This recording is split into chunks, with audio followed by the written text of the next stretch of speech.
कल्पना कीजिए, एक ऐसा ग्रंथ जिसे सुनते सुनते मृत्यु भी ठहर जाए, जहां समय थम जाए और आत्मा परमात्मा से जुड़ने लगे। यही है श्रीमद् भागवत महापुराण, सनातन संस्कृति का वह रत्न जो केवल ग्रंथ नहीं, एक जीवित अनुभव है। इसमें न सिर्फ भगवान श्री कृष्ण की दिव्य लीलाओं का वर्णन है, बल्कि भक्ति, ज्ञान और मोक्ष का ऐसा रास्ता भी बताया गया है जो जीवन को बदल सकता है। इस पुराण की शुरुआत होती है उस क्षण से जब राजा परीक्षित को शाप मिलता है। सिर्फ 7 दिनों का जीवन शेष है। मृत्यु की छाया में भी वे सांसारिक मोह त्याग कर गंगा किनारे बैठते हैं और फिर आते हैं शुकदेव मुनि, एक युवा सन्यासी, जो उन्हें सुनाते हैं भागवत पुराण की अमर कथा। 7 दिनों में जीवन का सार, 7 दिनों में ब्रह्मा से लेकर श्री कृष्ण तक की संपूर्ण यात्रा। भागवत पुराण हमें सिर्फ कहानियां नहीं सुनाता, ये हमें जीने की कला सिखाता है। बालक ध्रुव की तपस्या, प्रहलाद की अडिग भक्ति, भरत की पुनर्जन्म यात्रा और फिर आते हैं श्री कृष्ण प्रेम और लीला के परिपूर्ण रूप में। रासलीला की मधुरता हो या कंस वध की नायकता, हर प्रसंग हमें आत्मा की ओर खींचता है, जैसे कोई दिव्य शक्ति हमें भीतर से पुकार रही हो। यह ग्रंथ कहता है भक्ति ही सबसे बड़ा साधन है और प्रेम ही सच्चा धर्म। इसमें कहीं दार्शनिक गहराई है तो कहीं भावनाओं की बांट, और यही इसकी खासियत है, यह हर हृदय से बात करता है। अगर आपने अभी तक श्रीमद् भागवत को नहीं सुना या पढ़ा तो शायद आपने जीवन के सबसे सुंदर संगीत को मिस कर दिया है। तो चलिए इस अमर ग्रंथ की यात्रा पर निकलते हैं, जहां हर श्लोक एक दीपक है और हर कथा एक रास्ता। अध्याय 1, श्रीमद् भागवत महापुराण का पहला अध्याय इस महान ग्रंथ की भूमिका है। एक ऐसा उद्घाटन जो न केवल इसकी गहराई को दर्शाता है, बल्कि पाठक को भीतर तक झकझोर देने वाले प्रश्नों के साथ यात्रा की ओर अग्रसर करता है। इस अध्याय में व्यास मुनि की आत्मिक बेचैनी का चित्रण मिलता है। एक आर्षि जो वेद, वेदांत और महाभारत जैसे अद्भुत ग्रंथों की रचना के बाद भी भीतर से अधूरा महसूस कर रहा है। सवाल ये नहीं है कि उन्होंने कितना लिखा, बल्कि यह है कि उन्होंने क्या छूट जाने दिया। यही बेचैनी उन्हें नारद मुनि तक ले जाती है, जो उन्हें बताते हैं कि जब तक वे भगवान की लीलाओं और भक्ति मार्ग को नहीं लिखते, तब तक आत्मा को शांति नहीं मिलेगी। नारद मुनि स्वयं अपने पूर्व जन्म की कथा सुनाते हैं, कैसे एक सामान्य बालक मां की मृत्यु के बाद वन में चला गया और तपस्या करते हुए भगवान के दर्शन की लालसा में एक तपस्वी बन गया। वे बताते हैं कि ईश्वर का नाम, उनकी कथा और गुणगान ही वह साधन है जो किसी भी जीव को भव सागर से पार करवा सकता है। इस पहले अध्याय में ही भागवत पुराण की आत्मा का बीज बो दिया जाता है। धर्म, अर्थ, काम और मोक्ष से भी ऊपर कुछ है, और वह है परम भक्ति। यह भक्ति किसी लालच से नहीं, बल्कि प्रेम से जन्मती है, निस्वार्थ, निश्चल और निर्मल। कथा के बीच बीच में ऋषियों का संवाद है। नैमिषारण्य में एक महान यज्ञ चल रहा है और वहां 1000 वर्षों तक सत्य की खोज करने वाले मुनि सूत जी से प्रश्न करते हैं, इस कलयुग में जब धर्म का पतन हो रहा है, तब क्या कोई ऐसा उपाय है जिससे जीव मोक्ष पा सके? सूत जी उत्तर देते हैं, हाँ है, और वही उपाय है श्रीमद् भागवत। यह ग्रंथ उस श्री कृष्ण की कथा है जो साक्षात भगवान है और जिनकी लीला को सुनना, मनन करना और उस पर ध्यान करना स्वयं में एक तीर्थ है। यह अध्याय पाठक को यह एहसास कराता है कि भक्ति कोई सीमित नियमों से बंधी प्रक्रिया नहीं है, बल्कि एक जीवंत संबंध है जीव और ईश्वर के बीच, और यही संबंध बनता है भागवत कथा का मूल।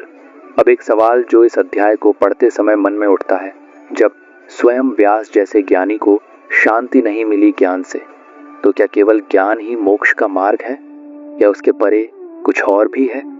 शायद भक्ति?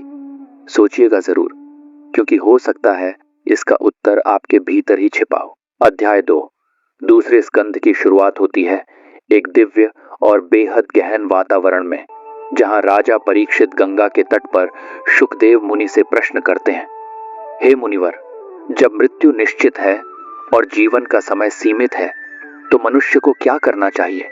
ऐसा क्या कार्य है जो मृत्यु के समय भी उसे भयमुक्त बना सके? ये प्रश्न साधारण नहीं, बल्कि पूरे भागवत महापुराण की दिशा तय करने वाला है। शुकदेव मुनि इसका उत्तर देते हुए जीवन का सार बताना शुरू करते हैं। वे कहते हैं कि जो व्यक्ति जीवन के अंतिम क्षणों में ईश्वर का स्मरण करता है वही वास्तव में सफल जीवन जीता है। इस संसार में जितना कुछ दिखाई देता है वह सब अस्थायी है।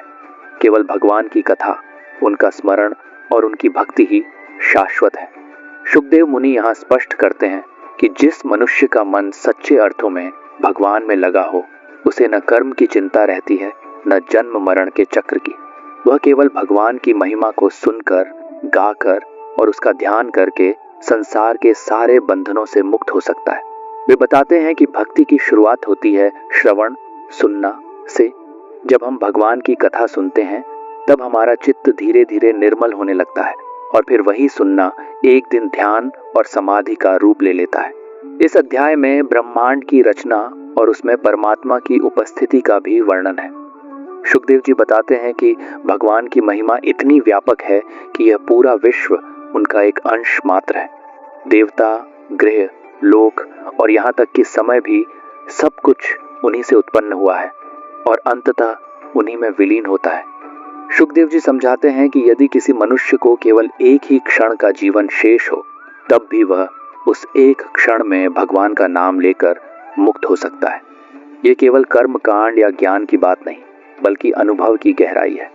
वे कहते हैं त्वमेव केवलम कर्तव्यम हरो भक्ति अनन्या, यानी अंततः सिर्फ एक कार्य आवश्यक है, भगवान हरि में अनन्य भक्ति। इस अध्याय का भाव यह है कि मनुष्य का समय सीमित है परंतु उस सीमित समय में भी अनंत को पाया जा सकता है। भागवत यह सिखाता है कि जीवन की अंतिम घड़ी में याद रखने योग्य केवल एक ही नाम है, नारायण। अब एक सवाल जो इस अध्याय के अंत में मन में अनायास ही उठता है, यदि केवल भगवान का नाम लेने से मोक्ष संभव है तो क्या हम अपने जीवन में उस स्मरण को प्राथमिकता दे पा रहे हैं या फिर व्यर्थ की चीजों में उलझकर उसे सबसे अंत के लिए टालते जा रहे हैं? शायद यही विचार हमें अपनी प्राथमिकताओं की फिर से समीक्षा करने के लिए प्रेरित करे, क्योंकि जीवन असीम नहीं लेकिन उसका उद्देश्य असीम हो सकता है। अध्याय 3, तीसरा स्कंद भागवत पुराण की उस यात्रा को आगे बढ़ाता है जहां जीवन, ब्रह्मांड और चेतना के रहस्य और भी गहराई से खुलने लगते हैं। इस अध्याय की शुरुआत में विदुर की कथा सामने आती है। वह विदुर जो महाभारत में धृतराष्ट्र और पांडवों के बीच एक न्यायप्रिय मार्गदर्शक रहे, अब सब कुछ त्याग कर तीर्थ यात्रा पर निकल पड़ते हैं। उनका उद्देश्य है केवल एक परम सत्य की खोज। तीर्थ यात्रा के दौरान विदुर की भेंट होती है महान मुनि मैत्रेय से और वहीं से आरंभ होता है प्रश्नों और उत्तरों का एक ऐसा अमृतमय संवाद जो भागवत के दर्शन को एक और आयाम देता है। विदुर ब्रह्मांड की उत्पत्ति, भगवान की लीला और जीव की प्रकृति के बारे में प्रश्न करते हैं। मैत्रेय मुनि उत्तर देते हुए ब्रह्मा के जन्म और ब्रह्मांड सृजन की कथा बताते हैं। वे कहते हैं कि जब संपूर्ण सृष्टि शून्य में लीन थी तब केवल भगवान नारायण ही थे, साक्षात पर ब्रह्म। उन्हीं की नाभि से कमल उत्पन्न हुआ और उस कमल से ब्रह्मा जी प्रकट हुए। ब्रह्मा जी ने कई योनियों, तत्वों और लोकों की रचना की, लेकिन वे भी भ्रमित हो गए कि यह सब कैसे करें। तभी उन्हें दिव्य आदेश मिला, तप करो, यानी तप करो। ब्रह्मा जी ने हजारों वर्षों तक तपस्या की और तब जाकर उन्हें परम सत्य का बोध हुआ। यहीं पर एक बेहद गूढ़ दर्शन सामने आता है, यह कि सृजन भी तब तक संभव नहीं जब तक आत्मा भीतर से शुद्ध न हो, जब तक वह ब्रह्म से जुड़ी न हो। भागवत के इस अंश में यह स्पष्ट किया गया है कि सृष्टि का हर भाग, हर तत्व, हर प्राणी एक व्यापक ईश्वरीय योजना का हिस्सा है और यह सब केवल भौतिक नहीं बल्कि आध्यात्मिक ऊर्जा से भी संचालित है। तीसरे स्कंद में भगवान के वराह अवतार की कथा भी आती है, जब पृथ्वी राक्षस हिरण्याक्ष द्वारा पाताल में धकेल दी जाती है और भगवान वराह रूप में अवतरित होकर पृथ्वी को बाहर निकालते हैं। ये केवल प्रतीकात्मक कथा नहीं बल्कि एक संकेत है कि जब भी अधर्म पृथ्वी को डुबोने का प्रयास करता है तब भगवान किसी भी रूप में आकर संतुलन स्थापित करते हैं। इस स्कंद में देवहूति और कपिल मुनि की मुलाकात की भूमिका भी बनती है, जो अगले अध्यायों में आत्मा और प्रकृति के संबंध को और अधिक विस्तार से समझाएगी। तीसरे स्कंद की शिक्षा स्पष्ट है, ब्रह्मांड केवल भौतिक नहीं, ये एक दिव्य व्यवस्था है और जब तक हम उस परम चेतना से नहीं जुड़ते तब तक सृजन भी अधूरा है जीवन भी अधूरा है। अब एक सवाल जो इस गूढ़ और रहस्यमय स्कंद के अंत में सहज ही मन में उठता है, क्या आज का मानव जो विज्ञान और भौतिकता की ऊंचाई छू रहा है, अपने भीतर के ब्रह्मा को जागृत करने का प्रयत्न भी कर रहा है, या वह अब भी उस दिव्य तप से विमुख है जो उसे सच्चा सृजनकर्ता बना सकता है? शायद इस प्रश्न का उत्तर ढूंढना ही हमारे जीवन की सबसे गहरी साधना बन सकता है। अध्याय 4 भागवत महापुराण का चौथा स्कंद एक नए आयाम की ओर बढ़ता है, जहां सृष्टि की प्रक्रिया, मनुष्य की वृत्तियां, अहंकार, भक्ति और त्याग का अत्यंत गूढ़ मिश्रण दिखाई देता है। इस स्कंद की शुरुआत होती है ब्रह्मा द्वारा मनुष्यों की संतानों की रचना से, जहां दक्ष प्रजापति, नारद, हिरण्यकशिपु और अन्य महत्वपूर्ण पात्रों का उल्लेख होता है। लेकिन इस अध्याय का केंद्र बिंदु है भगवान शिव, सती और दक्ष का प्रसंग। कथा में दक्ष प्रजापति, जो ब्रह्मा के पुत्र हैं और अहंकार से भरपूर हैं, एक विशाल यज्ञ का आयोजन करते हैं। वे जानबूझकर अपने जामाता शिव को आमंत्रित नहीं करते, क्योंकि उन्हें शिव की वैराग्यपूर्ण जीवन शैली और उनका सामाजिक नियमों से ऊपर उठकर रहना पसंद नहीं। सती, जो शिव की पत्नी है और दक्ष की पुत्री, जब बिना बुलाए पिता के यज्ञ में जाती है तो वहां उन्हें केवल अपमान ही मिलता है। ये अपमान इतना तीव्र होता है कि सती अपने ही पिता के यज्ञ में योगाग्नि से अपने प्राण त्याग देती हैं। ये घटना शिव को क्रोधित कर देती है और तब प्रकट होते हैं वीरभद्र, जो यज्ञ को विध्वस्त कर देते हैं और दक्ष का सिर काट देते हैं। इस प्रसंग में भागवत हमें एक गहरा दर्शन सिखाता है कि जब अहंकार, धर्म और प्रेम से ऊपर आ जाता है तब विनाश सुनिश्चित होता है। लेकिन यही कथा हमें क्षमा और पुनरुत्थान का पाठ भी पढ़ाती है। अंततः शिव के हृदय में करुणा जागती है और वे दक्ष को जीवन दान देकर उसका सिर एक बकरे के सिर से प्रतिस्थापित कर देते हैं। यज्ञ पूर्ण होता है, लेकिन उसकी गरिमा तभी लौटती है जब वह अहंकार से नहीं, श्रद्धा और विनम्रता से किया जाता है। इस स्कंद में ध्रुव चरित्र की भूमिका भी रचती है, वह बालक जिसे अगली कथा में हम अद्भुत तपस्वी और भगवान के महान भक्त के रूप में जानेंगे। पर उससे पहले भागवत यह स्पष्ट कर देता है कि परिवार, समाज, कर्म और ईश्वर, इन सब के बीच संतुलन बनाए बिना कोई भी स्थायी सुख नहीं मिल सकता। इस अध्याय की सबसे बड़ी शिक्षा यह है कि कोई भी तप, यज्ञ या धर्म कर्म तब तक अधूरा है जब तक उसमें अहंकार, दिखावा और अपमान का विष है। और दूसरी ओर सच्चा प्रेम जब अपमानित होता है तो वह केवल दुख नहीं लाता, वह संहार का कारण बन सकता है। अब एक सवाल जो इस गहन और भावनात्मक अध्याय के अंत में हमें आत्मावलोकन के लिए मजबूर करता है, क्या आज हम धार्मिक कर्म कांडों को श्रद्धा और विनम्रता से निभा रहे हैं, या फिर वे सिर्फ सामाजिक प्रतिष्ठा और दिखावे का साधन बनकर रह गए हैं? और अगर ऐसा है तो क्या हम भी किसी अदृश्य वीरभद्र को आमंत्रित नहीं कर रहे? शायद ये सोचने का समय आ गया है कि धर्म का सबसे बड़ा यज्ञ हृदय में होता है और उसका सबसे पवित्र अग्नि है अहंकार का दहन। अध्याय 5 पंचम स्कंद में श्रीमद् भागवत एक नई दिशा लेता है। ये अध्याय न केवल आध्यात्मिक ऊंचाइयों की बात करता है, बल्कि ब्रह्मांड की संरचना, कर्म के प्रभाव और पथभ्रष्ट होने पर मानव आत्मा की गति का भी वर्णन करता है। ये स्कंद ध्रुव की भक्ति के बाद के समय से शुरू होता है और राजर्षि प्रियव्रत, राजा अग्निद्र, ऋषभदेव और भरत की गाथाओं के माध्यम से आगे बढ़ता है। लेकिन इस पूरे स्कंद में सबसे ज्यादा प्रभाव छोड़ने वाली कथा है भगवान ऋषभदेव और उनके पुत्र भरत की। ऋषभदेव भगवान विष्णु के अवतार हैं, जो पृथ्वी पर एक आदर्श गृहस्थ और तत्वदर्शी राजा के रूप में प्रकट होते हैं। वे अपने 100 पुत्रों को शिक्षा देते हैं कि सच्चा जीवन वह नहीं जो केवल इंद्रियों की पूर्ति में बीते, बल्कि वह जो मोक्ष की ओर ले जाए। वे अपने राज्य को त्याग कर संन्यास लेते हैं और एक वीतराग, अव्यक्त जीवन जीते हुए देह का परित्याग करते हैं। यही कथा भारतीय दर्शन में त्याग और वैराग्य का चरम उदाहरण बन जाती है। उनके पुत्र भरत पहले तो एक आदर्श राजा बनते हैं, लेकिन फिर एक मोड़ ऐसा आता है जहां वे जंगल में तपस्या करते हुए एक हिरण के बच्चे पर इतना मोह पाल लेते हैं कि मृत्यु के समय उनके मन में वही हिरण बसा होता है। परिणाम स्वरूप वे अगले जन्म में हिरण की योनि में जन्म लेते हैं। ये घटना दर्शाती है कि मनुष्य का अंतिम विचार ही उसके अगले जन्म का कारण बनता है। ये भागवत का एक अत्यंत गूढ़ सिद्धांत है। लेकिन कथा यही नहीं रुकती। हिरण्योनि के बाद भरत एक और जन्म लेते हैं, इस बार एक जड़मति के रूप में, जिसे सब जड़ भरत कहते हैं।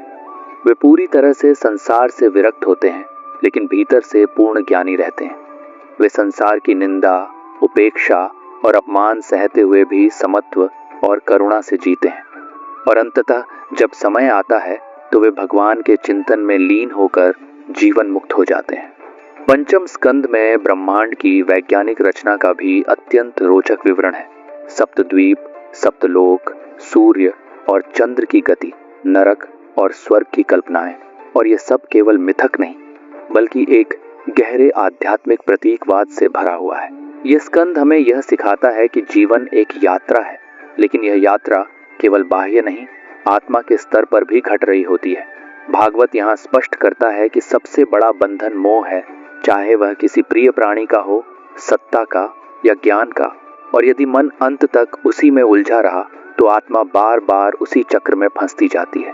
अब एक सवाल जो इस पूरे अध्याय के अंत में हमें भीतर से झकझोरता है, अगर रार्षि भरत जैसे ज्ञानी भी एक भोले से हिरण के मोह में बंधकर पुनर्जन्म के चक्र में पड़ सकते हैं, तो क्या हम अपने दैनिक मोहों को पहचान पा रहे हैं, या वे धीरे धीरे हमारे अगले जीवन की दिशा तय कर रहे हैं बिना हमें पता चले? ये प्रश्न केवल ज्ञान नहीं, एक चेतावनी है कि जीवन की अंतिम घड़ी कोई और नहीं लाएगा, वह हर दिन हमारे छोटे छोटे विकल्पों से बन रही है। अध्याय 6 षष्ठ स्कंद भागवत महापुराण का वह चरण है जहाँ जीवन के सबसे सूक्ष्म और सबसे निर्णायक तत्वों की पड़ताल की जाती है। पाप और प्रायश्चित, अपराध और क्षमा, मोह और मुक्ति। इस स्कंद की कथा पूर्व स्कंदों की तुलना में और भी व्यावहारिक हो जाती है, क्योंकि इसमें यह बताया गया है कि जब मनुष्य पथभ्रष्ट हो जाता है तब उसे आत्मा की शुद्धि के लिए कौन सा मार्ग अपनाना चाहिए। ये अध्याय आरंभ होता है अजामिल की कथा से। एक ब्राह्मण जो धर्म से भटका, वेश्या के मोह में पड़ा और अपनी सारी शक्ति, ज्ञान और जीवन वृत्ति को त्याग कर एक अधर्मी जीवन जीने लगा। लेकिन जब मृत्यु उसके निकट आती है और यमदूत उसे लेने आते हैं, तभी वह भयवश अपने छोटे पुत्र को पुकारता है। नारायण, ये नाम केवल एक पुकार थी, परंतु उसी क्षण विष्णुदूत प्रकट होते हैं और यमदूतों को रोक देते हैं। यहाँ भागवत महापुराण एक क्रांतिकारी सत्य प्रस्तुत करता है। भगवान का नाम, चाहे वह अनजाने में ही क्यों न लिया जाए, आत्मा की रक्षा करता है। ये कोई भावनात्मक कथा नहीं, बल्कि नाम स्मरण की शक्ति पर आधारित आध्यात्मिक सिद्धांत है। विष्णुदूत यमदूतों से कहते हैं कि जिसने एक बार भी ईश्वर का नाम लिया हो, उसका पाप नष्ट हो जाता है, बशर्ते वह नाम भीतर से निकला हो, चाहे डर से ही क्यों न निकला हो। इसके बाद यमराज स्वयं अपने दूतों को शिक्षा देते हैं कि मनुष्य के कर्मों का लेखा जोखा रखना उनका कर्तव्य है, परंतु वे उस व्यक्ति को नहीं छू सकते जिसने भक्ति का मार्ग चुन लिया हो। अजामिल की कथा बताती है कि पुनरुत्थान संभव है और भगवान की कृपा कभी भी कहीं से भी प्राप्त हो सकती है। इस स्कंद में अन्य कई कथाएं भी आती हैं जो यह स्पष्ट करती हैं कि पाप के बाद पश्चाताप का मार्ग हमेशा खुला होता है, लेकिन वह पश्चाताप केवल कर्म कांड नहीं, आत्मा की सच्ची पुकार होना चाहिए। यह भी बताया गया है कि यदि मनुष्य केवल दिखावे के लिए, डर के कारण या समाज के दबाव में प्रायश्चित करता है तो वह स्थायी समाधान नहीं होता।